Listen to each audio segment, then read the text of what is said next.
మనకు శరీరంలో వ్యాధి నిరోధక శక్తి పెరగాలి అంటే ఖచ్చితంగా తులసి రసం కానీ ఆకులు కానీ తీసుకోవాలి. దీనివల్ల ఎన్నో లాభాలున్నాయి. మరి తులసి రోజు తీసుకుంటే కలిగే లాభాలేమిటి అనేది ఇప్పుడు తెలుసుకుందాం.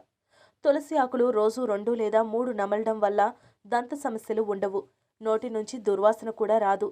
తులసాకులు 10 వేసి నీటిలో మరిగించి దానిని చల్లార్చి ఆ నీటిని తాగితే జ్వరం తగ్గుతుంది. శరీరం నుంచి మలినాలు చెమట రూపంలో బయటకు పోవాలి అంటే ఖచ్చితంగా తులసి ఆకులు రోజు 10 తీసుకోండి.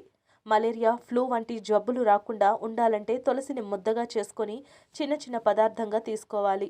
చేదు, వగరు అనిపిస్తే దానిని తేనెతో కూడా తీసుకోవచ్చు. మూత్ర విసర్జన సమయంలో మంటతో బాధపడేవారు తులసి ఆకులను దంచి ఆ రసానికి కొద్దిగా పాలు, చక్కెర కలిపి తాగడం వలన ఉపశమనం దొరుకుతుంది. తులసి ఆకులను నూరి మోకానికి రాసుకుంటే మచ్చలు, పింపుల్స్ పోయి ముఖం అందంగా, కాంతివంతంగా మారుతుంది. జలుబు, దగ్గు తగ్గని వారు ఖచ్చితంగా ఉదయం తులసి వాటర్ తాగితే మంచి రిజల్ట్ కనిపిస్తుంది. తులసిని పొడి చేసుకుని దానిని వాటర్లో కలుపుకు తాగినా ఆరోగ్యానికి చాలా మంచి చేస్తుంది. సో ఫ్రెండ్స్, తెలుసుకున్నారు కదా తులసిలో ఎన్ని లాభాలున్నాయో.